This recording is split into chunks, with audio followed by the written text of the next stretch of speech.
So it's nice coming after an MC like that because the room's a little bit like rowdy and all gung-ho, and I really, really do enjoy like a kind of rowdy classroom. So if anything, you have any questions or anything that comes up during the presentation, please feel free to ask, especially if I say something kind of crazy. I always used to joke, or people used to joke about pregnancy brain and it not being a real thing, but it really is. And so sometimes I just say crazy stuff that I did not necessarily mean to. So if something sounds really bizarre, let me know. But I'll do my best. But I'm Ashley Mortensen. I'm a PhD student in Jamie Ellis's lab at the University of Florida. And it's nice to get to come down this way. We were just down here for the Master Beekeeper program, which is a little bit out of our usual circle. So I see a few people that I recognize from that and from our South Florida Bee College. But for the most part, it's a lot of new faces, which is pretty exciting. And so Sierra had seen me give this anatomy talk at our bee college that we had in August down in Davie, and had requested that I come give it to the group as well. So I'm happy to share today. We'll just do like a little bit of an overview of primarily anatomy, a little bit of physiology as well once we get into kind of the internal anatomy of the honeybee. So with that, we'll get started. So really the easiest place to start is kind of the outside. And you'll notice that this is obviously not a honeybee, but I thought it was a really nice way to demonstrate the exoskeleton that all insects have. And so we're all pretty familiar with this exoskeleton of a cicada that we see around. And this is the hard chitinous skeleton of the insect or the bee that's actually on the outside of the body. And it helps to protect all of their internal organs. It provides the attachment for the muscles. So we have our bone on the inside and our muscle that attaches from here to the other side, and it pulls the bones from the outside. But they're actually able to have a lot of power. I'm not a physicist or engineer or whoever it is that figures out the equations as to how it's more strength, but it actually allows them to be quite strong, to have the muscle attachment on the inside of the skeleton. And that's why ants can lift things, let's say, that are so much larger than them, is because of this exoskeleton and the internal muscle attachment. And so these exoskeletons cover the whole body of the bee, even the parts that are really soft, like the abdomen. We think of the abdomen, it's really pretty easy to squish. It's not really hard or crunchy like the head and the thorax. But there's still actually all these plates of this chitinous exoskeleton, and you can see where they're on this molt down here from this cicada. And with this, there's just a lot of really loose connective tissue between those plates, and they're not quite as thick as they are in some of the other regions of the body. But something that's really unique to the exterior of bees, all bees, not just honeybees, is that they're covered in these plumose hairs. And so this is one of the big defining characteristics between bees and wasps. A lot of wasps are covered in hair as well, but wasps all have a smooth hair, whereas bees have this branched hair, which we call plumose hairs. And you can see we have this single internal strand that has all these small branches that come off. And these small branches actually cause that hair to be electrostatically charged. So when the bee goes onto a flower, the pollen literally jumps off of that flower onto the bee and then sticks to all those really branched furry hairs that are all over the bee there. So moving on to, from the whole body, to start to focus on some segments, or regions actually. There are 3 body regions to all insects. In the honeybee we have the head, the thorax, and the abdomen. And really the head is going to be our primary sensory location. We have our eyes and our antenna and our mouth parts that are all located in the head. The thorax is really dedicated to locomotion. So it's where a lot of the musculature is. It's where all the legs attach and both pairs of wings attach. And then there's the abdomen. And the abdomen houses pretty much all of or the majority of the internal organs are within that abdomen. So like I said, the head does the sensory integration, and the most notable part of that in the honeybee being these large compound eyes. But we also have these simple eyes that are called ocelli. And so in the top picture up here, you can see the 3 little dots right on the top of the head. And these just detect light and dark. And these are part of what plays a role in bees' orientation during flight as well, because they can tell what's light above and dark below them whenever they have those ocelli on the top of their head. So it kind of helps with orientation there. And then the compound eyes are actually made up of thousands of little ommatidia. So there's all these little kind of mini eyes within that one large compound eye. And what's another interesting thing about the honeybee eye is the vision, is the color spectrum that they see in. And so for humans, we see this red into violet in the color spectrum. And so bees actually start right at the edge of red, and then they see into the ultraviolet. And so that's why you'll hear people say not to wear darker colors when you're working bees, and they'll say also don't wear red. Because really, the bees see red as black. They don't see it any differently than black. So if you're told not to wear black or red while beekeeping, it's because the bees see them both as the same. And so this is a nice little diagram here that's been done of these red poppies and how the bees would see them as black flowers. And I'm not as much of a pollination expert, but I have been told by people that I trust anyhow, that in general bees don't pollinate flowers that are red. Usually flowers that are red are attracting another type of insect pollinator. And partly because bees don't see into this color spectrum, so it's just not something they're looking for. But they do see into the ultraviolet.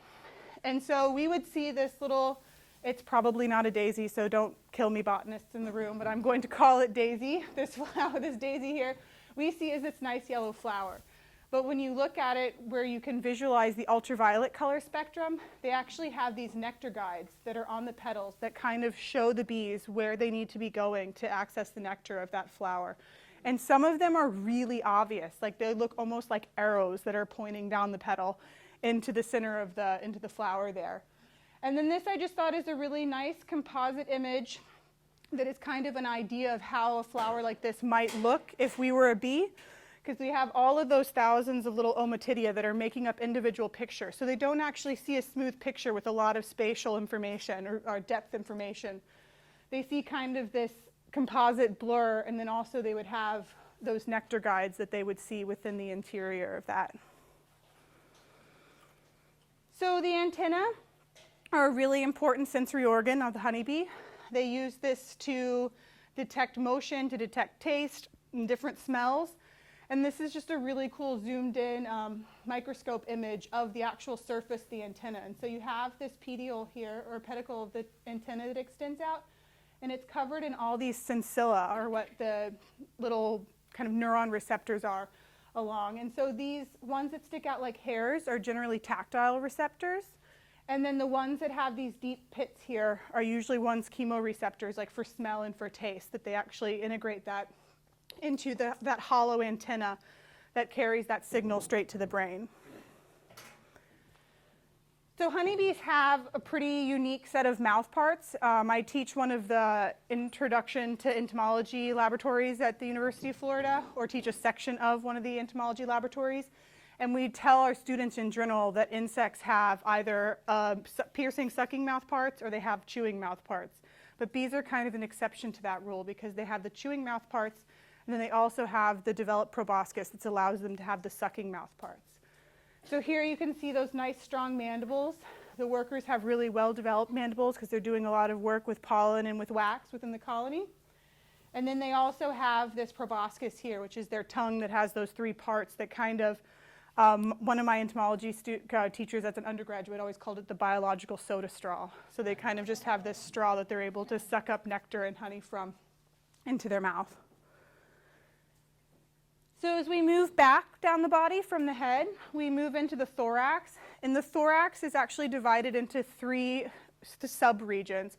And so each of these regions actually recommends a segment of the thorax. So that's why I kind of caught myself and self-corrected when I said there's three segments to the bee, because there's actually about 9 or 12, I think it's 12 total segments of the honeybee. But there's three body regions. So within the thorax region, there are these three segments.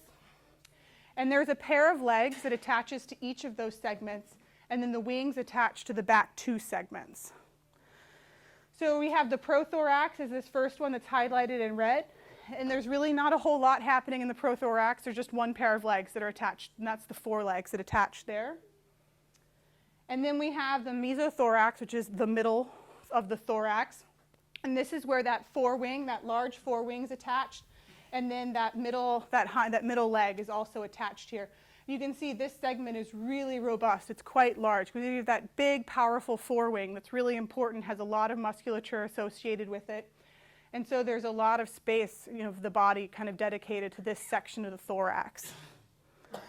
And then there's also the metathorax? Yeah, metathorax, which is the last segment here that still has some of the musculature that actually attaches in that mesothorax, because we have the hind wing and then we have the back leg as well.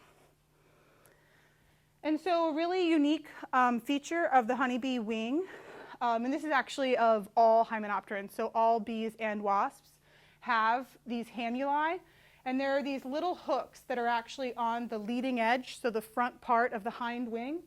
So we have the forewing up here, and it has a little groove, like a little notch that runs the whole edge of it, kind of like this. And then there's these hamuli that are hooks that then come from the hind wing and hook into that fold that's along the forewing. And so the bees are actually able to, when they go into flight, they kind of articulate their forewings back and hook into those hind wings, and then they're able to keep those two wings synchronized without having to really have a lot of muscle coordination. The wings are basically locked together, and so they're able to keep those wings coordinated during flight. And this is when you see K-wing. If you've heard people talk about K-wing associated with nosema or tracheal mites, there's a few different diseases and pests that potentially have K-wing associated with them. And K-wing is because these hamuli are malformed or not present. And so they're not actually able to lock those wings together. So when you see bees running around the ground and those two wings are disjointed and they look all crazy, it's a problem with these little hamuli that's actually what's causing that. So another really kind of slick feature to the honeybee that kind of optimizes them for flight, we've already locked those two wings together, so now we don't have to worry about that. We've simplified our flight a little bit, is that they actually have a pretty sophisticated musculature within that thorax to also kind of synchronize their effort during flight.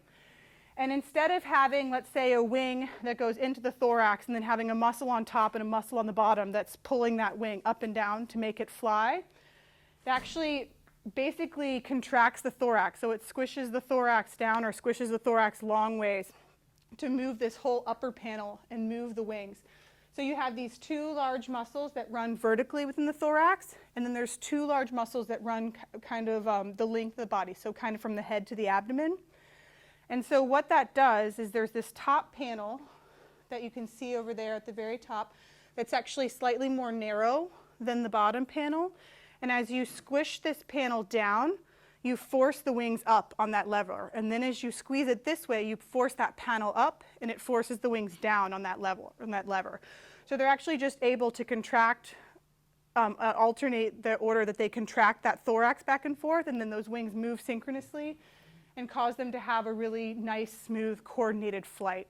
And then also to limit or to maximize their effort during flight, they make a figure 8 motion with their wings, because they don't want to be pushing down and then pushing back up against all that pressure if they're trying to go up in the air.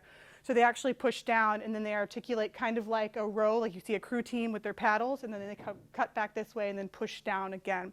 So I've heard that bees can keep the hive warm by not flapping their wings, but using their wing muscles to generate heat. Yes, and so I'm not 100% sure of the exact mechanism that they're dislodging, but they do keep their wings just laid flat across their back and then flex those flight muscles in the same way, because that puts off a lot of heat. And so that heat that they're then generating is actually part of what they use in the cluster to help maintain the heat within the colony. So, but there's definitely some disengaging that's happening in there somehow. I think hummingbirds use that figure 8 also. Yeah, hummingbirds also use the same pattern. And the majority of insects, I don't know if bats do as well, but I know that hummingbirds and the majority of insects use that same figure 8 pattern. So each of the legs also has a unique feature to it. And now I'm pretty hopeful that the video at the end is going to work. So if I forget, when I play the video at the very end, we'll actually see a drone bee that's going to use his antennal cleaner right before he leaves off for flight, when the mating flight in the video. So this foreleg has this little notch right there in that front leg that's actually used to clean their antennae. So as they come out, if you really pay attention to bees on the entrance board, the bottom board of your colonies, as they're coming and going, those bees will walk out of the colony, and then the first thing they'll do, or the last thing they do before they fly off, is going to be to take that forearm and then clean that antenna off. And they'll do it to both sides, and then they'll go ahead and leave out so that they can really have good sensory perception while they're out during flight. So there's that cute little notch right there in the leg that actually helps them to be able to perceive their surroundings really quite well. The middle leg has this little spine on it, and that spine's used to help work pollen and work propolis, especially when they're putting it into the pollen basket.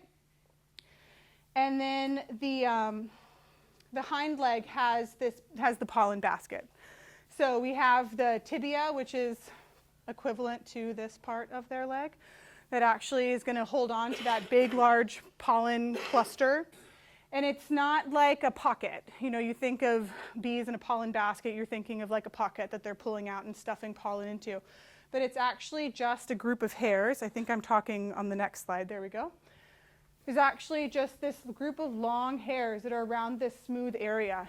And so those hairs actually work to hold on to that big pollen ball that they make, and it keeps it right there nicely tucked away on their leg. And so this is why if you are collecting pollen and you have a pollen trap on your colony, it's really not hurting the bees so much to knock these pollen baskets off, because it's not actually in a pocket. It's just that hair that's right there. So you have those brushes that they go through, and the brushes have been just knocking that pollen cluster off the side of the leg there. And so the fancy word for it is corbicula, if you like all that kind of jargon. So the very last segment that's on the part of the body that we definitely would think of as the thorax is actually the first segment of the abdomen. So this part that's highlighted in yellow here is actually the beginning of the abdomen, even though it's on that big ball in the middle that we think of as being the thorax. And then the waist of the bee is actually the second abdominal segment that's been constricted down into the gaster to make that nice little skinny waist there. And then we have the rest of the segment that are the segments that come back in here in the abdomen. And so really, the abdomen primarily serves as a place to hold all the internal organs. But the two really important functions that we have from the abdomen are the first one being wax production. And so this is where I talked about how we have all those panels still of exoskeleton that are running on the abdomen, on the top and the bottom. And so along the bottom, they have all those little panels that are kind of overlapping like a knight's armor, how you would think of, how there's a panel that thins over this one and then over here. And there's wax that excretes out between those panels. And so then the bees can actually go ahead and grab that piece of wax and work that and build within the colony, build the comb from that wax. It's being produced by the bees themselves. And then the most notable thing really of the external morphology that everyone's familiar with is the stinger. And the stinger is actually really pretty cool and really specialized. When we talk about the internal anatomy, we'll talk a little bit about the nervous system, and so we'll talk a little bit about the stinger there again as well. But the stinger has these two lancets that are barbed lancets, and so this is one side of one of those. And so that's coming down this side here, and we're kind of looking at a zoom in of those barbs here, and then on this side as well. And so those are actually alternating, and so the one drives down, and it stays stuck where it is because it can't pull back out. And then the next one drives down further, and then the next one drives down further. And so that's why as you initially get stung, you'll have a stinger that's kind of sticking off your hand quite a bit, and it's pretty easy to flick off. But if you sit there for a while, it's actually embedded pretty far down into your skin. And that's because this stinger has continued to sit there and work its way down in. And then between those two barbed lancets, yeah, there's a little internal pathway. There's like a tube that runs down the middle, and then the venom's actually injected down through that tube the whole time that lancet's sitting there working. And so here's a little picture there too, where you can see it's just starting out. It's not all that deep there as it pulls away from the bee. Question. Yes. Okay, so how does the stinger still move when the bee is not attached to it? Yes, and so it's part of the nervous system. Okay, so we'll get there. Yes, we will get there. It's hard to there's no one way to have everything be in order, but I will talk about it more. But a little piece of the nervous system comes off with it, in short. Yes. Back to the wax production. Mm-hmm. There are people who recommend that you leave wax, and there are people who recommend that you remove the wax. If you leave the wax, will that wax gland become atrophied? So if you leave wax, there's less demand on the bees to produce wax. And so they'll just kind of more rapidly move through that job because the bees move through an order of jobs within the colony. So you don't necessarily need a whole ton of wax producing bees. You'll still need some because they're going to need to be repairing comb or putting on cappings. But there won't be quite the demand in the colony. So the bees that are available at that age, only a few of them will stay in that stage and a few will move on more quickly to the next job. The people that tell you not to leave wax on is you definitely, I imagine the primary motive is eventually after several years, or if you're using miticide treatments, you do get buildup.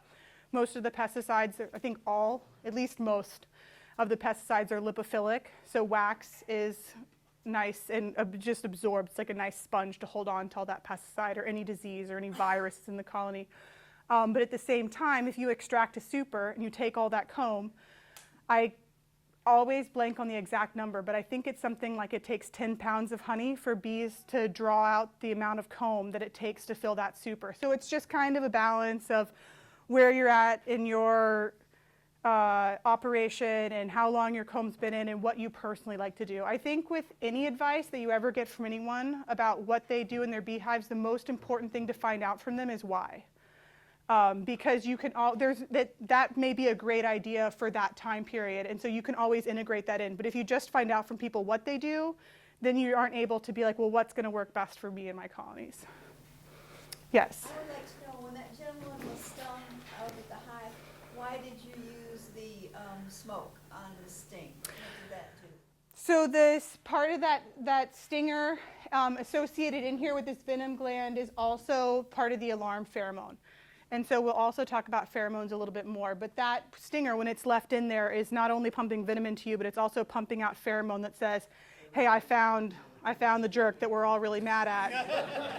And you should also come sting them. More or less to divert attention from it, not Yeah, and so, not to help. no, it doesn't help the sting.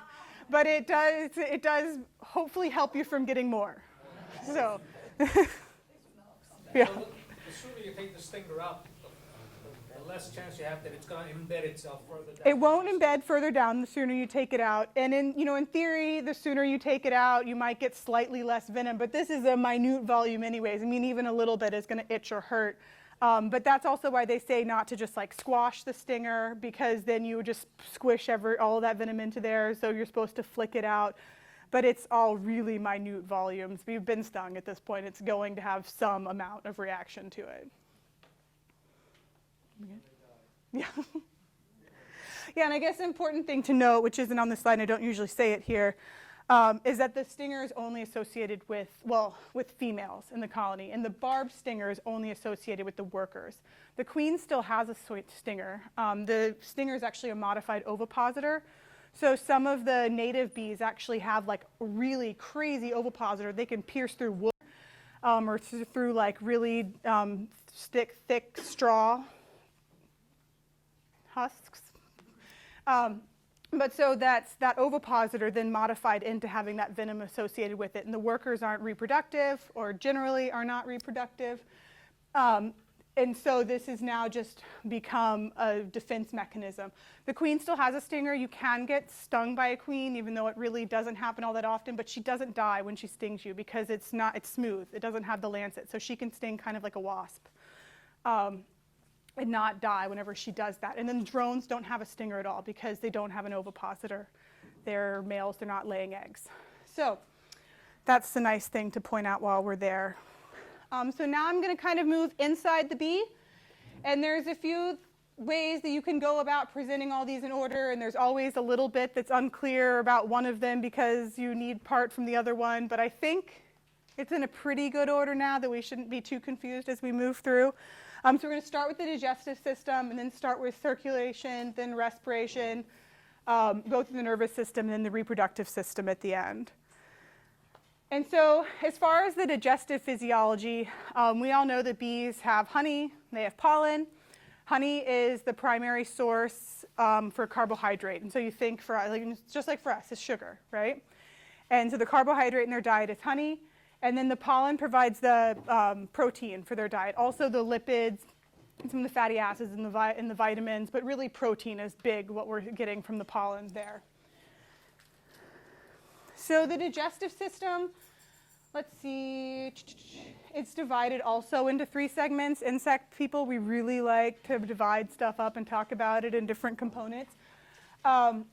And so the most important things to talk about, I guess we'll get to and go through them individually, but we have the foregut, which is the beginning, the midgut, which is the middle, and then the hindgut, which is the hind portion of the digestive system there.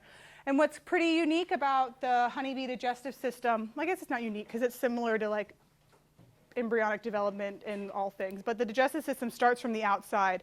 So you have your larva, that's the first instar larva that's laid there, and you think of it kind of like just a little oval. And so then the outer edges start to go in, and that's what's going to make up the digestive system when that meets in the middle. But the outside of the insect is covered in exoskeleton. So you have that hard chitinous exoskeleton. And that's actually what's inverting in also to make the foregut and the hindgut of this honeybee. And so when your last larval instar, so right before they become a pupa, is actually when those two connect. And they connect by tissue that actually comes from the inside of the body. So the hindgut and the foregut both have the cuticle lining. But this midgut here, this tissue arose from the inside of the body. So this is actually tissues that can absorb material through them. It's actually like skin. So we have the foregut here, and the foregut's just the esophagus. That's basically the skinniest tube that they can run through that big muscular thorax there, and then the crop. And so the crop is also the honey stomach. But like I said, we have the lining there that's the cuticle lining. So they really aren't absorbing anything from this honey stomach. So it's not really a stomach per se because there's no absorption that's happening. There is a little bit of digestive enzyme that's added, primarily from the salivary glands. And those enzymes are part of what help convert nectar into honey. For the most part, nectar is just dehydrated honey, but it does have some enzymes that are added from those salivary glands as the bees swallow that nectar, carry it back to the hive, pass it on to a bee within the colony. Some of the workers actually blow bubbles and aerate the nectar and swallow it and regurgitate it back several times. So there's enzymes that are being added at each one of those stages there. But there's not actually any absorption that's happening of that nectar that's held there. And then between the very start of the midgut, so between that honey crop and then actually moving into the midgut, which is the true stomach, they have this proventriculus, which is like a really cool valve. It's kind of similar in idea to like a chicken gizzard as well. So in the honeybee, it's called the pollen stopper. And so you have your crop that was up here, and you can see this pollen stopper that's stuck up into the crop right there. And so that actually allows them to kind of hold that down tight, and then they can carry back that full honey stomach where the contents and not be digesting any of that. It can stay up there in the crop. And they can also allow them to either let pollen grains through or not let pollen grains through, depending on if they're going to eat those or not.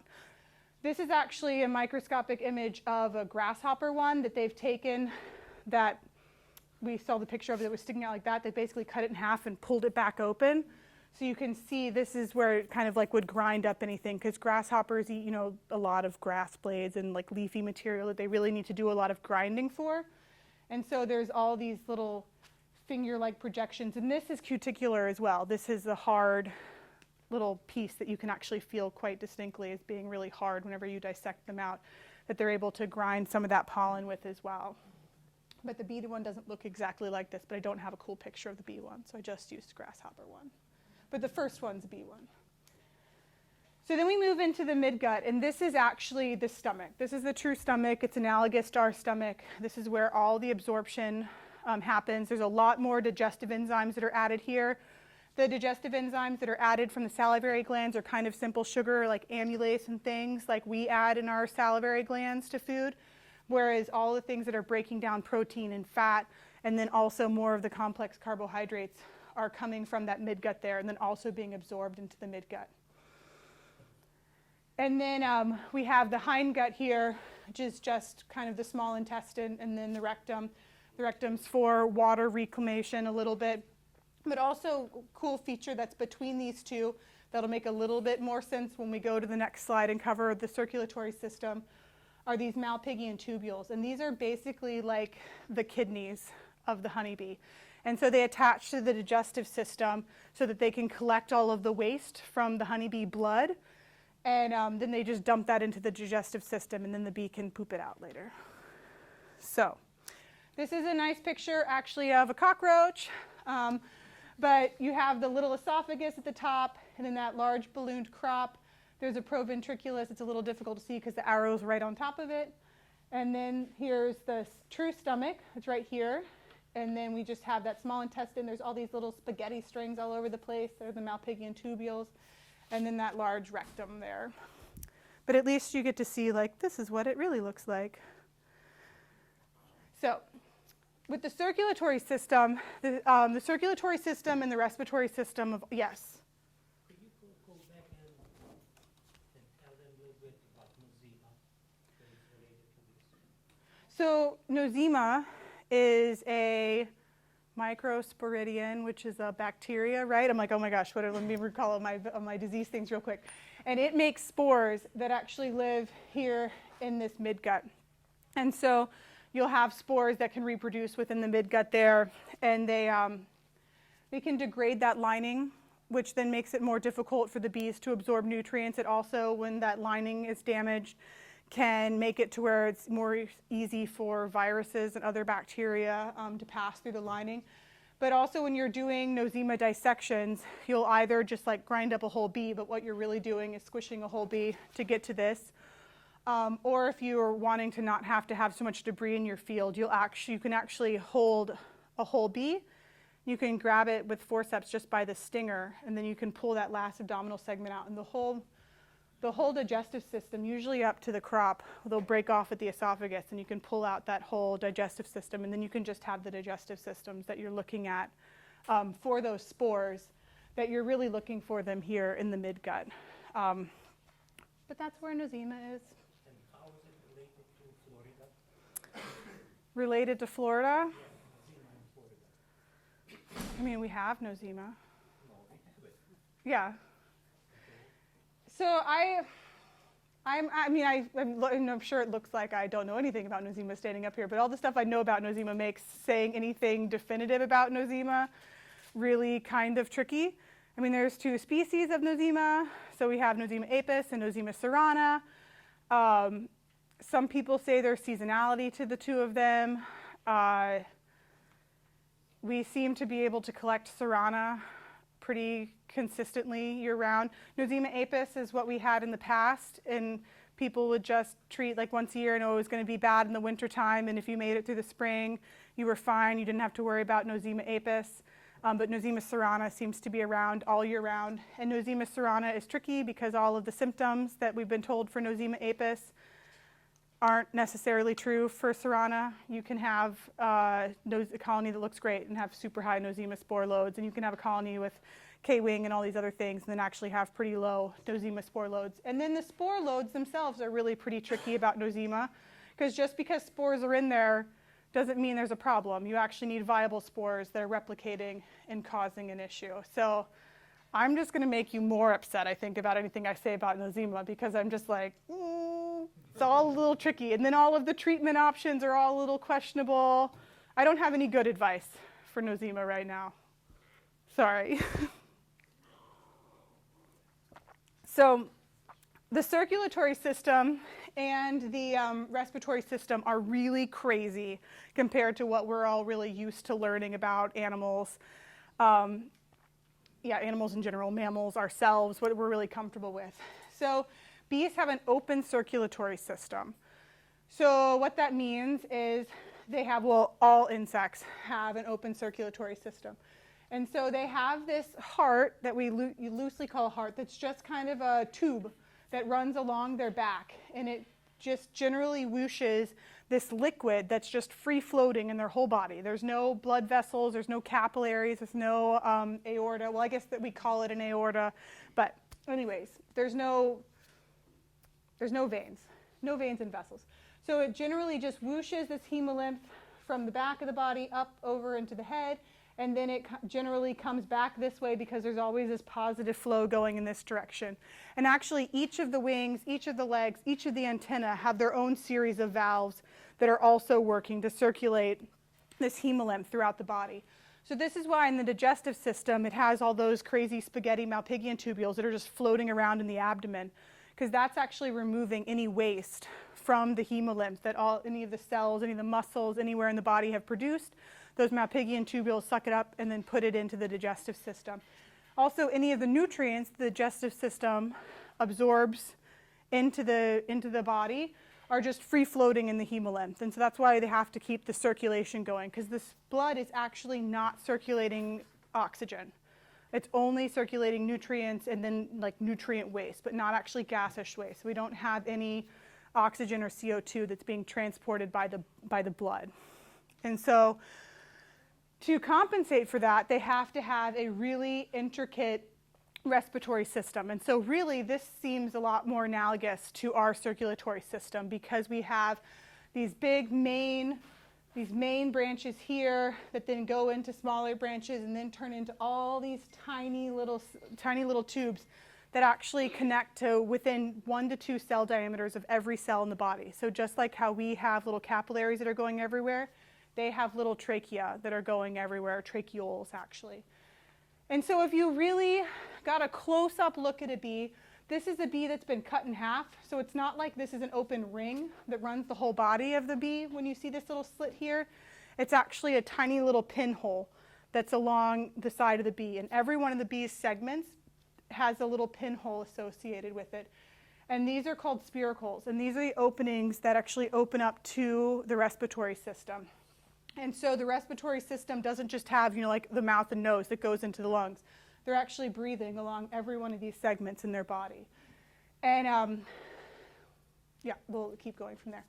So they come into these large air sacs, they look like, oh, this looks like a familiar lung, but we don't have all the alveoli and all the spongy tissue in the lungs here. It's just an open air sac that air's coming into. And we branch into these trachea and then branch into these tracheoles. And this is actually, I think, a midgut. I think this is a stomach, that you can see all those trachea that are actually really moving in closely to provide oxygen and then remove CO2 from all of those cells that are doing a lot of work there. And so with tracheomites, if you ever do a tracheomite dissection, tracheomites have kind of become obsolete in the US because of the varroa mite. And when you're treating for varroa mite, you don't have a tracheomite problem. So people really are like, why do I worry about tracheomites? But in case you ever did a tracheomite dissection, you're actually looking for tracheomites in this first trachea right here from the first thoracic segment, because this is the largest trachea in the bee, that tube that runs there, because it's providing all of the oxygen to all those big muscles up there that are running the wings. So this first section here, you actually, when you decapitate your dead bee and then remove that collar, it's actually that first trachea that you're looking at there to assess tracheomites. It's where they really like to hang out usually. Oh, I keep touching the microphone. I'm sorry. I'm going to attack that thing. Yes. Do they generate CO2 then? They do generate CO2. And even when I was taught in my really basic entomology class, I was told that this was completely passive. And so there's just oxygen that happens to be coming in, and then there's a gradient that forms and CO2 just happens to go out. But there actually is some evidence that there is active respiration that happens. And so the bees, or all these insects, are able to contract their abdomen, contract their thorax, and kind of squish those air sacs to exhale, and then also relax them to go ahead and inhale as well. So there's some passive movement of just the concentrations across the gradients. And then there's also the active movement of those air sacs being compressed and relaxed. So this is just my favorite jargon thing about bees everywhere, and it relates to respiratory, but not necessarily respiratory system, because we're talking about the respiratory system of an individual bee.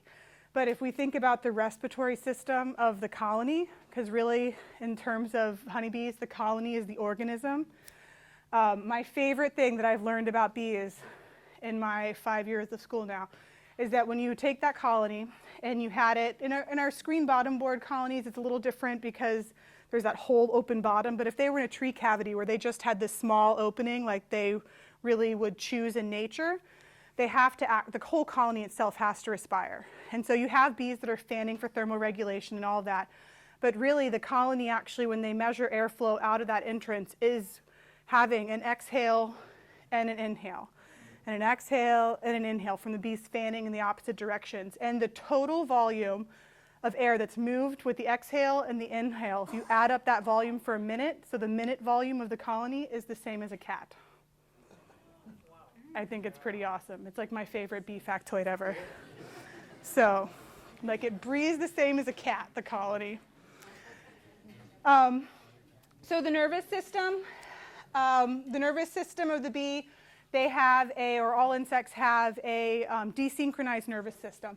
So they do have this large brain that's up in the head, and that's pretty familiar to us, but even that is pretty subdivided. And when you dissect it out, you can really see that this part of the brain works with the eyes, this part over here is with the other eye, this part's with the antenna, this part's with the mouth parts, and actually the esophagus is running right there in the middle of that, because this is actually underneath by the mouth parts, and you have the antenna. So even the main brain is pretty subdivided between what it's actually functioning for.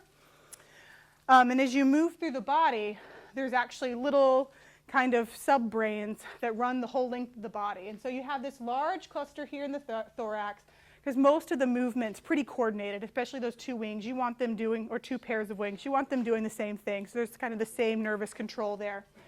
But as you move through the abdomen, pretty much each segment has its own little ganglia here. And each one of these is kind of a mini brain that's integrating information that's coming from the body tissue that's nearby. And so one of the kind of fun examples of this is in the cockroach, not in the bee. But you know how you go in and you are walking and you startle a cockroach. It doesn't seem like it's a really well thought out escape plan. It's just kind of frantically running all over the place. And part of that is because whenever it detects movement, like you walking or wind on this side of the body, these legs automatically move faster. And so that kind of turns it this way. And then when it moves something on this side, these legs move faster. So they have this really frantic escape response, but it makes them difficult to catch because they really can respond quite quickly because they're not having to send a signal all the way up to the brain and then think about where they want to go and then send it back to the legs. They just immediately respond to whatever it is that's happening there. But this is also why our stinger continues to work after we sting. So the bees go ahead and sting you. This last segment's ripped off, and this venom gland goes with it, but also this last ganglia goes with it. And so this last ganglia here of the nervous system is the part that actually removes with that stinger. And so that part of there's actually like a stinger brain that's still stuck there with the stinger and is telling it how to coordinate that movement. The hormones are like what we're used to hearing about people like estrogen and testosterone. So they're chemicals within our body that tell other parts of our body how to function. And so this plays a big role in the age-related polytheism of the colony, so how they progress through jobs. The endocrine signals are what's going to have them be creating wax at certain times, and then different changes in the endocrine system. Well, first, in the endocrine system, they're going to have activated those mandibular glands to create royal jelly. And then eventually, they'll have different endocrine signals that'll start having them make wax glands. And that's part of what helps to synchronize all of that within the individual bee. But we're going to talk mostly about exocrine glands, and these are what produce pheromones. And pheromones are a chemical that I make that tells something to you. And so in the bees, definitely like the big ones that we're going to talk about are queen mandibular pheromone, our alarm pheromone, and Nasonoff pheromone. So these are some of like the big players. There's definitely a lot of other ones within the colony.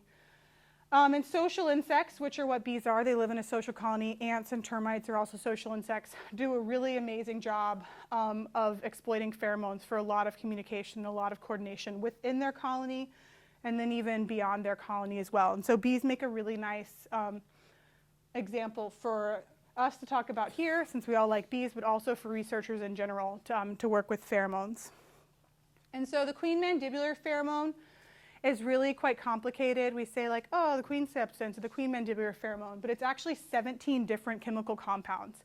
So it's really pretty complex, and they change in the concentrations of those compounds throughout her lifetime. I'm only as familiar with between virgins and mated queens, so I can't tell you like as they get older which ones are lower and why they might be superseding. So I'll just preempt those questions. I won't be able to answer them. But they have the 17 different compounds, and something that's cool about the queen mandibular pheromone is it has something called pheromone parsimony. So it's one pheromone, but it actually has a lot of different jobs within the colony. And so this mature queen secretes the queen mandibular pheromone. It covers her body. And then as the worker bees make that nice retinue around her, if you ever noticed when you're finding your queens, I think it's actually easier to find a queen based on seeing the behavior of all those bees that are circling around her and touching her, more so than it is to actually find her herself. But that retinue, when the bees are turned all around her and touching her with their antennae, they're actually getting that queen mandibular pheromone off of her.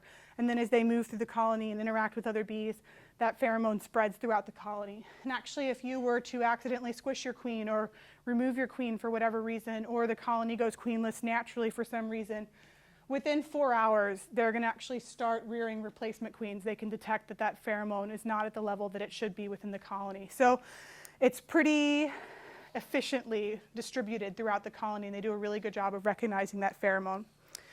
But the queen substance has a lot of other jobs. It not only tells them there's a queen present, it also suppresses the reproductive capability of the workers.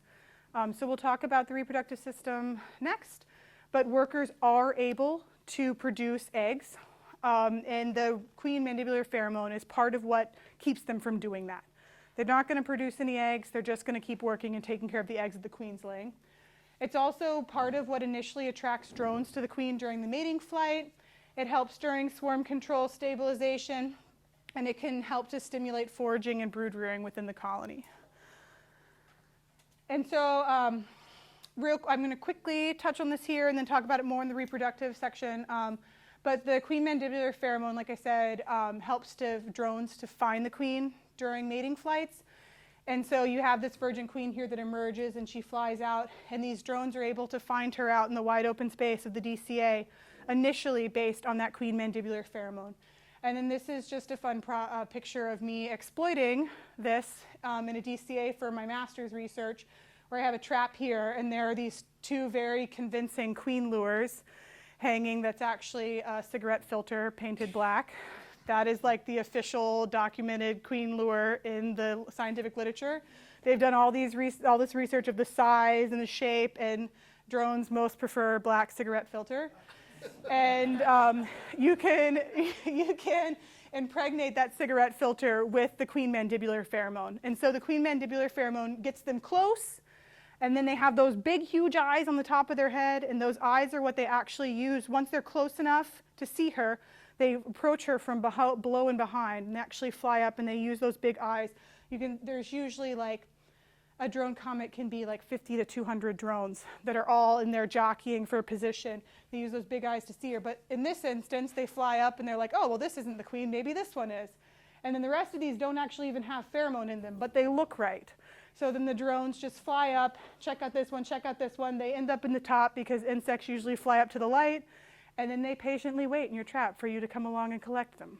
So they're quite polite. It makes things easy. So Nasanov is another pheromone that if you haven't noticed it or haven't noticed the behavior in your colony yet, you will the next time you open it, because you'll know what to look for. I don't have the most astute nose on the planet, but people tell me it smells like lemongrass.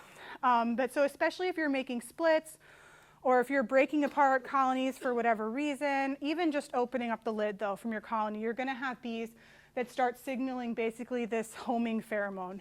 In Nasanov, it's from this tiny little gland right here. They lower the last segment of their abdomen down, and it exposes this fleshy little gland, and then they fan their wings across it. So you'll see them all lined up along the edge of the super box, and they're fanning that pheromone to tell any bees that have been dislodged for whatever reason, especially if you've caught a swarm. That's when you're really going to see Nasanov behavior. If you catch a swarm and drop them into a box, any of the workers that are on the outside are going to start doing this really pronounced to tell everybody, hey, this is where we are now. I think that's all I was going to say about it. It's in contrast, though, to when you see bees that have their abdomen stuck up in the air, and this isn't exposed, but the stinger is out. when you have the stinger out, that bee is fanning alarm pheromone, and that is not a happy bee. But this bee is quite happy. It's just concerned that someone might be lost. Yes. Who is Nasnov? I don't know. Sorry. Yes. It's actually a Russian entomologist. Thank you. See, you learn something new every day. And so, oh, yes. When they give off the alarm pheromone, will that set off other hives? Or do they have their own distinct little? No, I mean, like even the Nasonov isn't particular to the colony. So Nasonov is Nasonov is Nasonov. It's not actually a special mix to that colony. The alarm pheromone's pretty much the same. But bees are sensitive to the alarm pheromone, but it's not like a chain reaction. So they're not so sensitive that, I mean, because even if you have one bee that sets off the alarm pheromone, your whole colony doesn't just go nuts and unload on you. They're pretty reserved. So you can have, if you have colonies really close by and one's really upset and producing a lot of that alarm pheromone, you can start to agitate your colonies next to you, but it's not an exponential response. You just kind of have like a linear response. Like the bee next to it is like, oh, I'm upset too. I'll go do something about this. But you don't just have this everyone getting crazy really fast slope with European honeybees. So So as we move into the reproductive system, as we were talking about the queen mandibular pheromone there, this is a nice picture that kind of shows your normal worker. So this is some of the venom gland apparatus that's happening here. You can see that she does have the ovary, or the ovarian ducts, and then the ovaries. And so she has these little ovaries that if the colony happens to go queenless, there's no queen mandibular pheromone that's suppressing her reproduction, or you also get colonies with queens that have laying workers for whatever crazy business. But if you happen to get laying workers, you then have these ovarials that mature. And each one of these ovarials actually contains an egg. So in this picture, you can see like 4 eggs that are right there. And so it's kind of, well, more than 4, but 4 mature eggs. So it's kind of like a little string that has a row of eggs along it. And as the egg moves from the top there, where it's a little tiny, down towards the bottom, it matures. And that mature egg then just moves through the reproductive tract, and the worker can lay that egg. But the worker does not have a spermatheca. And the spermatheca is what the queen has that allows her to store semen whenever she mates. So a worker can't mate, even if she could, she can't store the sperm. So she ends up laying unfertilized eggs, which only have 1 copy of genetic material. It's called haploid, and that leads to a drone being produced, because honeybees have a haploid-diploid sex determination. So if you only have genetic material from your mom, you turn into a male bee, and if you have genetic material from your mom and the dad, you turn into a female bee. And then it's the diet that actually determines if you become a worker or a queen. But so our laying workers are only able to produce drones. But this is actually a pretty nice emergency backup plan if you go queenless and you weren't able to successfully requeen your colony. Your laying workers can at least produce drones, and now at least you have a slim chance, but at least a chance of your genes being represented in the next generation if one of your drones is actually able to successfully mate with a virgin queen out at a DCA. So this is a nice kind of insurance policy for the colony. And then your queen has this nice spermatheca here where she's able to store sperm. And then she has so many ovarials that they've condensed it down just to be like a squash. Is that drone as viable as one that came from a queen? Yes, they should be. It just depends. Quality? Yeah, there's all sorts of things that can affect drone quality, but they're the same things that can affect drone quality from one that a queen produces. Whatever that hive was with that healthy queen, it's the same drone that would have came out. Yeah, the drones that the workers make should have equal chance if they follow all of the healthy things that the other drones would have been under.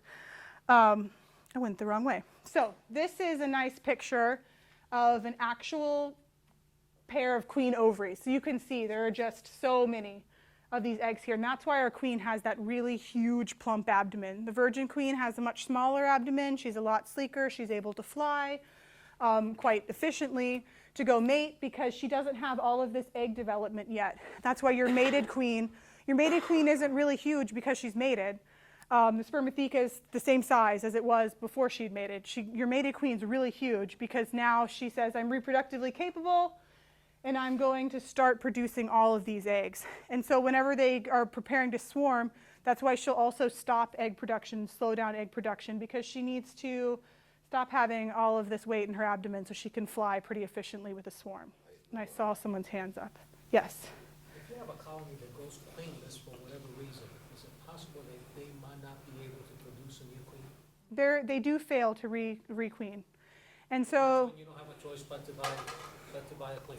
yeah, to buy a queen, or if you have multiple colonies, you can give eggs from a colony next door if you catch it quickly enough. If they've been broodless for too long, sometimes even putting in a mated queen that you've purchased isn't going to help anything. Because once they've lost all that brood pheromone once they've lost the queen mandibular pheromone, that kind of starts to trigger things. But also, once they've been queenless for a long time, they actually stop brood pheromone too, because all of the young larvae are now pupa. And once that brood pheromone's gone, it's really difficult to get them to go back to being a functioning colony, because at that point, it's kind of become every woman for herself. And we're all trying to make drones, and we've kind of switched over to that plan. But I definitely had one that I drug out for a really long time trying to requeen that I'd let be broodless for too long, and it didn't work. But you can do some really crazy things where you shuffle between colonies to get brood back in there and try, but it just gets a little crazy. What's too long? I don't know. It just depends. It's like everything with bees, right? Yeah, I mean, for sure a brood cycle. But you could catch some that have maybe only been without larvae for 1 or 2 days, and maybe they would be fine, but maybe a colony that still has larvae has decided it's not. So really, there's a lot of plasticity in it. Usually after about 10 days. Yes. I'm sorry. How many eggs can a laying worker lay in a day? Man, I don't even know that number. And I've been writing a lot of stuff about Cape bees, and so I've been dealing a lot with laying workers recently, and even a large number of laying workers still cannot produce the amount that a single queen can in a single day. Because if you have a laying worker colony of Cape bees, which are a whole nother mixed bag of donuts, but they can't viably replace a queen. They can't produce enough to compensate for her. So it's quite small, the number that they can do within a day, but I couldn't give you an exact number. So like when you see a laying worker colony and you have all eggs scattered everywhere, I mean, is there a way that you can tell how many laying workers you might have in a colony at any given time? There definitely would be a way. I don't know if anyone's done the research. I haven't looked into it myself, so I can't, or I haven't looked into the literature myself, so I can't say that no one has done the research, but I don't know if anyone has. But there's no reason why you wouldn't be able to figure out the average laying worker lays 10 eggs a day, and so if you have 500 eggs, you probably have this many laying workers. So it seems very easy. I just don't know if the basic information required for it exists. And have you ever seen a worker lay an egg? I have not personally witnessed one. Ah!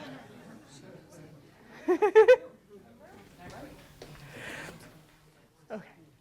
I think there was another hand, but yes. Do we know why they lay more than one egg? I don't know that they really know. I know people say like, oh, well, they don't know really well how to control it, and so it's like a machine gun coming out. And I don't know if that's true, but that's the only idea that I've heard thrown around. They're just not programmed to do this either, so they just make mistakes. They don't lay them necessarily in the right places. They lay multiples. I think it's probably just over time. This is not what their primary selective force has been. Yes?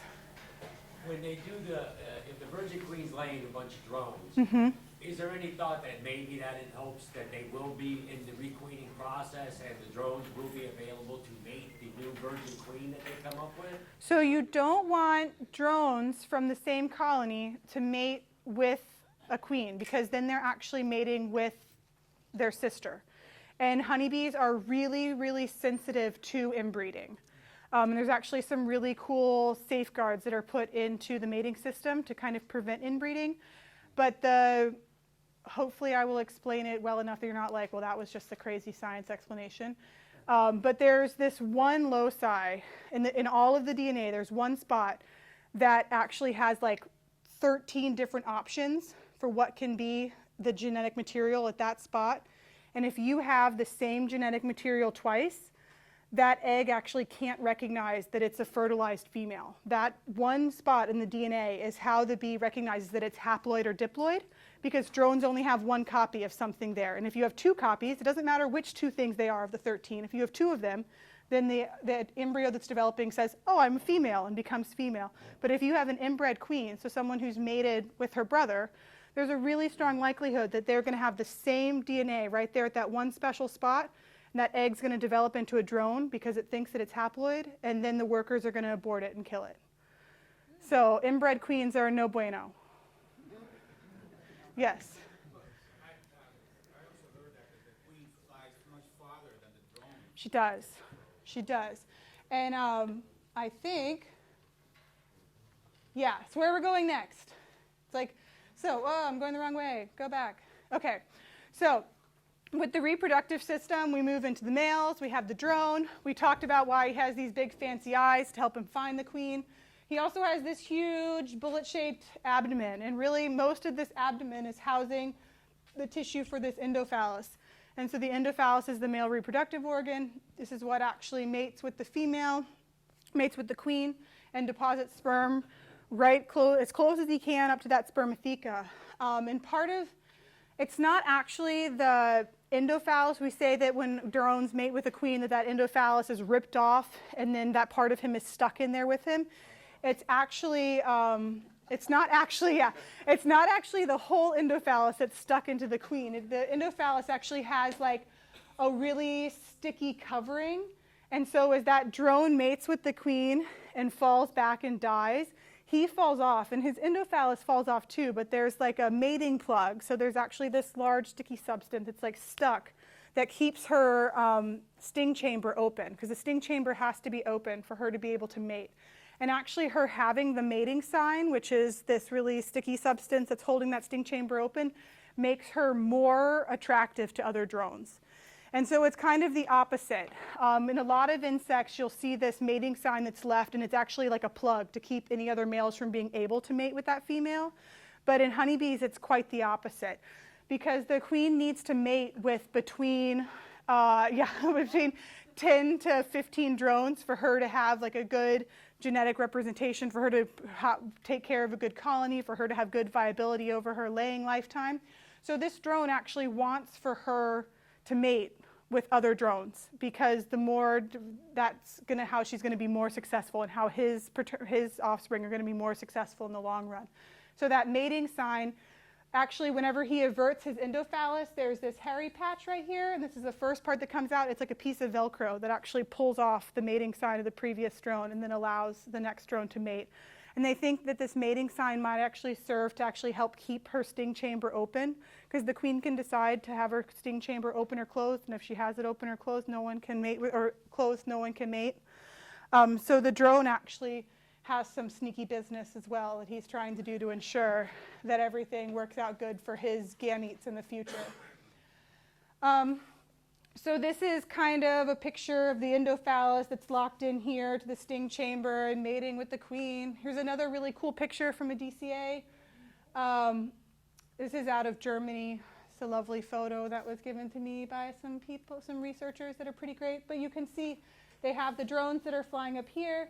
There's this drone that's mating with the queen. He's actually falling over backwards. And he's going to fall off soon, and this is going to be the next successful male who's about to log on and then remove that mating sign as well.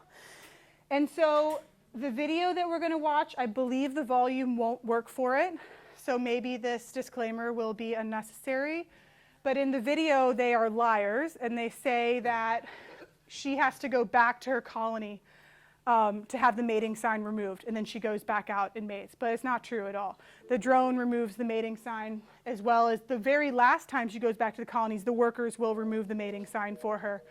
But initially, the drones can do it out in the field. And so she wants to mate with an average of 15 drones. If she can do that in one mating flight, great, she will. I think the average is between 1 and 3. I think the average is 2 mating flights, and really 3 is kind of the maximum that queens want to go on. And then as far as mating flights go, we talked about the distance. Someone brought up the distance. I'll tell you real quick before we watch the video, and that's the last thing I have. I know it's going a while. With the drones fly about 1/2 kilometer or less is what they prefer to fly. The drones actually can only be out in the congregation area for about half an hour because the whole time they're out there, they're flying around. And if they're gone from the colony for more than half an hour, they will starve to death. So they have to go back and eat and be fed, basically. So they don't have a lot of fat stores or energy stores. They have to go back and constantly be fed. And so the drones only go a short distance because if you're flying 2 kilometers to go to a DCA and then flying back, you're spending most of your time that you're away flying and not most of your time camped out, hopefully going to mate with a virgin queen.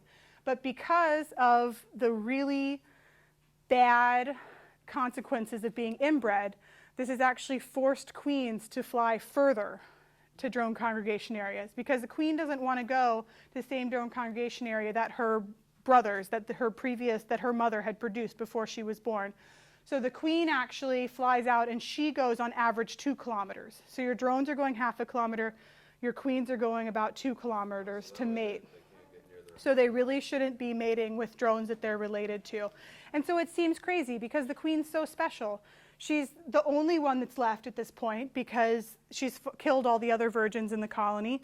And now she has to fly 2 kilometers where she might get eaten by a bird. But apparently in the long run, the drones have won. They go the short distance and she goes the long distance. So, yes. If your queen goes on a virgin flight and doesn't find any, if there's no other colonies within 2 kilometers, does she go back home again, or what does she do? They will return and then go back out, but there generally are congregation areas. But you can have mate queens that don't mate well if there's low densities. But they will go on more flights than they really would like to. And then they eventually, I can't remember exactly what the number is. Like, for some reason, 7's going on in my mind, but I don't know if I'm making that up. But they will eventually be like, well, I've got what I've got, and I hope this works. And that's when you have those queens that are within a season starting to lay drones and have some of the efficiency problems that we see with that. But for the most part, they're going to get in 1 or 2 flights the sufficient amount of mating that they would like to accomplish. So there are bees around, even though we don't see them, we don't see any hives in our neighborhood, they're around. yeah, there's lots of bees around for the most part. So the idea of like having a drone yard, say you want to breed some queens, having a drone yard in your yard, your queen's going to outfly your drone yard anyway. Yeah. So you got to like go up the street.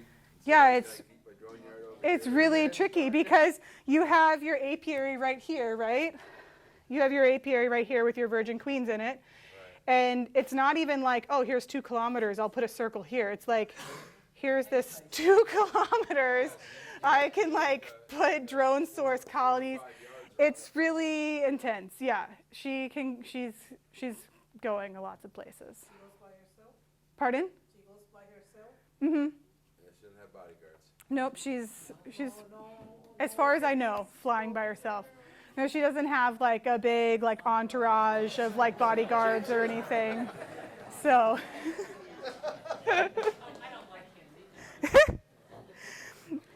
And so this is just a really cool video. There's a little bit of time for me to chat once it starts because it's a little slow at first. Go back. Okay. Where's my mouse? Success. So they recorded this really awesome by having a pole in the middle with a camera that's mounted on the middle that looks out at this post. And the queen is mounted to a post that's like slinging her around, but the camera's always on the queen so she can be in focus. Oh, I missed showing you the antenna, I think maybe not. It's okay. It's not the most important part. I talked over the drone doing his little cleaning the antenna thing that we talked about. But you can see your lovely drone. He's looking around. And you can see her sting chamber is open there. Most of these queens that are tethered, they've actually like forced the sting chamber open because tethered queens don't want to play this game. So you can see him mate there and then fall backwards. But it's nice, really amazing video to actually get to see. So then now the commentator's saying, now she's going back to get the mating sign removed, but it's not what's happening. So she's done mating at this point. but this is part of that kind of sticky plug. Yeah, he's also done. If he's lucky, he gets to die that way instead of being kicked out of the colony in the fall. So, but, yeah, or a cigarette filter. And then I scoop him up into ethanol. Woo! But really, at this point, I'm open for questions. I just will explain quickly this really my favorite picture that I have of honeybee land, because we have all these colonies, and then it says, caution, managed beehives. And there's a swarm on the post of the managed beehives. You're like, in case you didn't know, there's bees here, right here. So, but I answered a lot of questions as it went, but I'm happy to take any, yes. Does the queen choose whether to fertilize an egg or not? Yeah, so specifically as far as the mechanisms go, she just doesn't release sperm from the spermatheca. And then you get into this whole kind of game as who's actually choosing that drones need to be produced in the colony or that workers need to be produced in the colony, because we say, oh, the queen decides she's going to lay a worker, she's going to lay a drone. But she actually is measuring the size of the cell, typically. And so if it's a large drone cell, then she's going to lay that unfertilized egg that's going to become the drone. And who made the cells? But the workers. So are the workers the ones doing it, or is it something in her pheromone suite that told the workers to make that comb that way? I don't know who's actually making the decision within the colony, but in the short run, she's measuring the size of a cell and then laying a drone typically. So you can control the spermatheca whether she releases. Yes. Mm-hmm. If a colony is like a brain, maybe they just do it in unison, they come to unity. Yeah. So there's not like a director bee for any job in the colony. There's not like one bee that has like, you do this is what's happening over here. It's all basically just like a nervous system with positive and negative feedback. So the best example of it that I have or that I know are foragers. And so let's say I'm a pollen forager and I go out and I collect pollen, but the colony really needs nectar at that time or water at that time. When I come back to the front entrance with my pollen, I'm going to wait for a really long time for a house bee to come take my pollen from me, because they're really excited about the bees that are coming back with nectar or the bees that are coming back with water. And so I'm actually getting a negative feedback that says, well, maybe pollen isn't so great because no one's taking it from me. But the bees that are bringing back nectar are getting a positive feedback because the nectar was taken from them so quickly. So it's all just a really intricate system of positive and negative feedback as to who ends up doing what at any given time. Can they do pollen and nectar at the same time? I mean, I'm sure they can, and they do incidentally get pollen on them, but from what I understand, like if you are like a bee who likes citrus nectar, you now like citrus nectar, or especially with watermelon's a good choice because the watermelon bloom is open only for like 2 hours and then it's closed. And if you are a watermelon bee, you are only going to go that watermelon. And when the watermelon is closed the rest of the day, you're like, I don't know what I'm doing because I go to that watermelon plant. But I still, even in that example, don't know if that bee's coming back with pollen and nectar. But I think in general, they're doing one or the other. That had pollen on their legs and they're sticking their tongue down into the flowers. Yeah, and so I think that they probably do a little bit of both, would be my best guess. But it is not the most educated of the statements that I've made tonight. Yeah. Oh, yes, ma'am. Regarding digestion, domesticated bees, do they go to the bathroom in the hive? So they do not like to use the bathroom in the hive. So they prefer to fly out of the colony to defecate. And so that's why when you see bees, like especially with Nosema apis, one of the big signs was dysentery, that you would see kind of like that diarrhea poo on the outside of the colony because the bees like just barely make it out of the colony, and then poo on the outside of the colony. It's not really a symptom with Nosema cerana. And you also will see poo on the outside of the colony after it's been really rainy for a period of time or really cold for a period of time early in the spring, because all those bees have been inside the colony, and so they get out and they like immediately poop on the colony. And now, unfortunately, that I know what bee poop is, like every morning I get in my car and there's bee poop on my car windshield, or I'm sitting out at my picnic table and there's bee poop all over my picnic table. And I'm like, I wish I just thought this was like pollen and not bee poop all over all of my stuff, because I really know that it's bee poop. I'll come right back to you. So how long can they go inside a box? I'm just thinking of commercial beekeepers that take them across country. How long can they go with that? And I don't know, yeah. They wait. Yeah, I don't know exactly how long they can hold it. We do cup studies though. Yeah. We do these cup studies in the lab where we take bees that have just emerged from cells and then we keep them for like 10 or 14 days inside a cup and we feed them pollen and sugar water and they have a little piece of comb in there and there's like 15 bees pretending to be a colony inside the incubator. And those bees do not like to poop in those cups. They will eventually poop in there, but they're in there for like 2 weeks. But if you accidentally let a bee out, that bee will poop on you immediately. So they really, for quite a while, cannot defecate. They'll hold it for quite a while. So one bee will wait to poop until it can fly? Yeah, I mean, you get pooped on by every one of those bees that flies out of there. There is some poop in the cup cages, so some of them will eventually go. But even at 10 days, there's not that much poop in the cup cage. Like there's only a little bit. And at 10 days, if one of them flies out, it will immediately poop on you. No, but they can, I don't know how they're getting out. They're still going out to poop is what I've been told. Now that I'm thinking about it, I'm like, I don't know. Do you ever put cameras on them and see if the bees are cleaning the poop from the rear end of the udder? Yeah, so we don't put the cameras on them. We do not have that fancy thing yet, but I'm working on it. I know, right? I'm like, no. So. Oh gosh. Yeah, and so I wouldn't even be able to quantify how often they feed because it really depends not only on themselves but the bees around them, because really any bee, like if I think I'm hungry and I go up to you and I'm like, hey, can you feed me some out of your crop? And you're like, well, I actually have less than you do. I'm going to be the one to feed you actually, even though I was the one to initiate the interaction. So it's really pretty tricky. I don't know. I wouldn't even be able to say because it really just depends on like how many times someone comes up to you. I don't know how much minimum they need. We, with 10 bees, put like 1 ml of sugar water on there and 1 ml of water on there, and that lasts them the water the whole time. But the sugar water we replace like every 3 to 4 days. And they can't digest by themselves, so they can't feed themselves. They need to be fed from another bee. They can feed themselves, but there's that whole communal stomach idea. So if someone else is hungry, they will feed them. And what's really cool is actually in these cup studies, I saw one presented in the Ukraine last year that actually had all of the food up on the top half, and then there was a screen underneath it, and then there was no food on the bottom half, and they had drones in the top half and workers in the bottom half. And so in general, we're told that drones cannot feed themselves. They can. They actually will keep a whole series of workers alive. And so they had the drones in the top part, and they were the only ones that had access to food, and they were feeding the workers that were down in the bottom part. So even a drone will participate correctly in the trophallaxis, whereas if he's has more food, he does not prefer to feed himself. Like, they're not just going to be like actively finding food within the colony to feed themselves. This is like a very extreme situation in this cup, but they are capable of doing it. Yes? What's the latest point in the season where a queen will still be able to find a drone?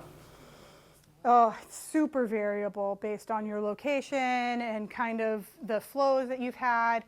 Really, I was doing a hive demo yesterday and found a drone in a colony and was super excited that I got to show this class a drone in Gainesville. But I have no idea in Palm Beach if you guys have drones right now or not. Yeah, yeah, yeah. So it's, yeah, yeah. And so, you know, like same thing, you know, in general you say, oh, well, you know, start watching for swarming in May, or in May and April is really big swarming time. I had colonies preparing to swarm in Gainesville in January last year. So it really is just super variable on your colonies, on your location, on the season. Be really hard to say. Yes? Okay, you said the pollen sticks to the bees because of the way the hair, the tone of hair, electromagnetically sticks to them. Why doesn't it stick to the hair on their eyes? So I imagine the hair on their eyes is probably less branched and not as electrostatically charged. That would be my... Doesn't it all? Yeah, I mean, they probably get a little bit on there every now and again, but it doesn't have that same, all of the little branching to it. It's just more like tiny little hairs that stick out. They're more like setae than actually plumose hairs. And so that probably just... But what are they there for? Is that Yeah, I don't know if it has, I mean, I'm sure it has some sort of biological function, or it wouldn't have stuck around most likely, but some stuff that doesn't have biological function sticks around. No problem. Like a cat's whiskers will say how much room they have, maybe that's. And there's potential. The antennae are the primary function for that, but anything on the eyes could tell them how close they're getting. They don't have the best depth perception. We saw that they saw that flat plane, so that may play a part in that as well. Yes. I've just recently become aware of solitary bees, mason bees, and I know they don't produce honey at all, but they do pollinate. And there's a program to get backyard gardeners to encourage them. And the program I watched the other day, they told you how to make bees and put them out for the solitary bees to come. Yeah, and solitary bees are actually in some management systems used pretty heavily for pollination. And so even in almonds, you know, honeybee pollination is huge in almonds. They actually have an osmia bee, which is like a mason bee. It uses mud instead of the leafcutter bees. But it also nests in tubes like that. And you can buy tubes of pupa of the osmia to like put out. It's also really big in apples. Use a lot of these solitary bees too that people are starting to manage. The huge industry for it actually is alfalfa, because there's an alfalfa leafcutter bee. Honeybees don't like alfalfa because the alfalfa flower has like a trigger that bops them in the head when they're getting the nectar. So honeybees do not prefer alfalfa. They will if it's the only thing available to them. But megachilids, these leafcutter bees that are solitary bees, are alfalfa leafcutter bees, and they've evolved to apparently enjoy being bopped in the head. And so they are much more efficient pollinators of alfalfa than. It's interesting to see how these bees work in conjunction with the honeybee. Yeah, and they do collect nectar. They collect pollen. They collect nectar, but they mass provision. So instead of feeding their bees along the way, they just make a blob of pollen. They mix it with some nectar. They lay an egg on it, and they cap it over, and that bee is on its own. And there's a program where if you do produce some, you can sell them back to this company. Oh, interesting. And they send them around too. Cool. So, growing a greener world. Cool. Is what the website If you set up a nest site with that as well, the University of Florida has a citizen science project that's called Native Buzz. And if you build a native bee nest site, you can log that with the Native Buzz citizen science program. And then you just, anytime it's capped over, you take a picture of the capping. And then you just tell it like how many times things are nesting in your tubes. Because you can't tell to species based on the capping, but you can tell kind of to guild. Because you have ones that cap with mud, ones that cap with resin, some that cap with leaves. And so as they lay that little egg and put that pollen ball, and then they cap that over, within that tube, they'll actually, one bee will actually probably lay like 6 eggs within that little 6-inch tube. That you have one, and then the next one, and the next one, the next one. They're each in an own individual chamber. And then they were saying at home, if you want to do it, you get the clay kitty litter and you moisten it, and they use that so they don't have to fly. Like It's a smart Florida choice, yeah. with Sand, they don't have to fly too far. Anyway, thank you. No problem. Yes. Oh, no, you're fine. So why do we not wear dark colors? Like, not that they don't see it, but like, so what? So once a bee is deciding that it's going to sting something, the two things that really help it decide the most effective place to sting are CO2 and dark colors, because then that leads them to like your nose or the inside of your mouth, or like really tender areas. And so that's why a lot of like livestock problems, like horses with African bees, it's actually because they end up like clogging that respiratory system. They're all going for that respiratory system because they're going for a dark color and then the CO2. So it leads you to the face, which is a pretty effective place to sting a predator. And so that's the dark colors is part of the idea that they look for darker regions whenever they're going for some place to sting. Oh, that had a lot of excitement. I think there's been a hand up over here for a while, and I'll come back over here. Yes? Can a bee decide whether or not she wants to assume a job in the hive? I don't know how much of it is truly a decision, because they kind of just move through a general order. Every bee does every job within the colony. Some of them will progress more quickly than others, and there's definitely plasticity within the system, because if you have, let's say, a pesticide kill out in the field and you have no foragers that come back that day, you're going to have a bunch of bees that should be young nurse bees that progress quickly to become foragers to compensate for that. Or if you're making splits and you take almost all of the young bees out of this colony, and now this colony is left with just foragers, some of those foragers will now revert back. But I don't think it's an individual bee being like, hey, I'm going to take one for the team and go back into the colony. It just happens to be based on the pheromone regulation within the colony that some bees are more likely to respond to that change, and then they have the hormonal change within themselves that causes them, more so than the actual like conscious decision. Yes? When you have mating between the African and the non-African bees, does it change the structure of the wings where you were talking before about how they can hook on to each other? No, and so African bees and the European bees all have the same hamuli and really shouldn't affect the connection of the wings there. Really, they're all the same species. They're just different subspecies, so they're really quite similar, African bees and then the European honeybees. And the hamuli are actually consistent through bees and wasps. So all the solitary bees have hamuli, all the wasps have hamuli, so really all of the honeybees have those that work quite well. The big thing with wings between African and European honeybees is that African honeybees are statistically slightly smaller than European honeybees. And so if you send off a sample to the Florida State Department to be checked to see if they're African, it's the wing that they're looking at, but it's the wing length. And they're using that length of the wing as a proxy for the total body size of that bee. And so it's actually the average length of that wing. They say, oh, it's a small wing, it's probably African. Oh, it's a big wing, it's probably European. But we've had a lot of hybridization for a while. Yeah, so you have your small cell bees and you get into that whole thing. And then even with the African bees, there's been a lot of hybridization. So some of these samples now, like when they first started doing this, you had your African bees that you would plate an African colony and it was small wing, small wing, small wing, small wing, small wing. And then you had your European bees that you played and it was big wing, big wing, big wing, big wing. And now when they get these hybrids, it's like really big wing, really little wing, medium wing, small wing, big wing. And so even though they still come out with a number that they say this is the number for this, it has a really large variability on it. And so the USDA ID is supposed to be slightly better because it goes further and measures some of these wax plate windows and some other features, but all of that could also be affected by the total bee body size. Part of my master's work was looking at some molecular markers. So there's a really nice mitochondrial marker, which we only get mitochondria from our mom. So you can look at the ancestry of that bee. So you can tell that like every queen that's come before, like her mother, her grandmother, her great-grandmother, have been African or have been European. But the unfortunate thing about that is that that only tells you what kind of that ancestral line is. And there could have been any amount of hybridization in that time period. So even though you have this African mitochondrial DNA or European mitochondrial DNA, your nuclear genome, which are the genes you get from mom and dad that have a lot of hybridization, could be completely the other. You could have 98% European nuclear DNA, which is really what's determining a lot of how you act and appear. But then you could have this African mitochondrial DNA. So it's only like a really small part of the story.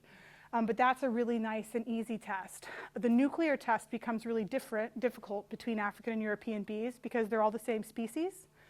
And then the European honeybee in the United States is actually like a mutt of about 6 different subspecies. So you're not even just trying to tell one subspecies from another subspecies. You're trying to tell one subspecies from like 6 other ones. So it gets a little bit tricky. Yeah, we don't really know. If I maybe finish the analysis from my master's project, because I have like 24 different locations in the genome that I looked at, and we profiled them between African and European African and European workers that we got from Brazil and from the northeastern United States. And so we have kind of a reference population of what these two should look like, what patterns they should have at these loci. I have it all in a spreadsheet. I just haven't figured out how to use the software yet. And Jamie Ellis is making the same face at me that all you people are like, get this done. Why aren't you doing this, lady? Yes. Aren't all like European bees, aren't they like 15% African genetics anyway? Or like, like a certain percentage is Africanized? You're saying like in the United States or? Yeah, European bees in general. Didn't they all come from Africa? Yeah, I mean, that's the whole thrice out of Africa, was the idea that when bees came over from Asia, when Apis mellifera came over from Asia, it went down into Africa, and then it came up out of Africa and went into the Middle East, Western Europe, and Eastern Europe. And so kind of the 4 branches of Western honeybee that we have all kind of came out of Africa at some point. But that's why it's so messy, because they're all just subspecies. Like, they're all pretty related. They're all the same species. Right. And then, what is a subspecies versus what's a species? It's all very messy. They don't know. Yeah. The mitochondria is really nice, and there's really clear markers that you can tell between the mitochondria, but it only tells you a small portion of the story. So, yeah. The cake test. That's the way to do it. Yeah, because really, what's the most important? Like, is it the most important that your colony has 15% African DNA, or is it the most important that your colony is docile and not swarming every 90 days? Like this. Yeah. Yeah, because even if my colony is 100% European and it's mean, I don't want to work it. I want a new colony in there. You're making honey? Right, because your African bees really, really, in general, do a really good job of converting food into bees. And your European bees do a really good job of converting food into honey. And so if you want to make honey, you really prefer, at least in our climate, if you're in South America, you like African bees better than European bees, but that's not what we're talking about. But so you really want to have a bee that's going to be producing honey and not be stinging the fire out of you when you're working it. Down here, the bee, I've got some hives that are little on the hotter side, and they make more honey than the really nice ones. Yeah, so. It's, learn to deal with it, I guess. Wear your veil. Yeah. Only sometimes. Yes. Oh.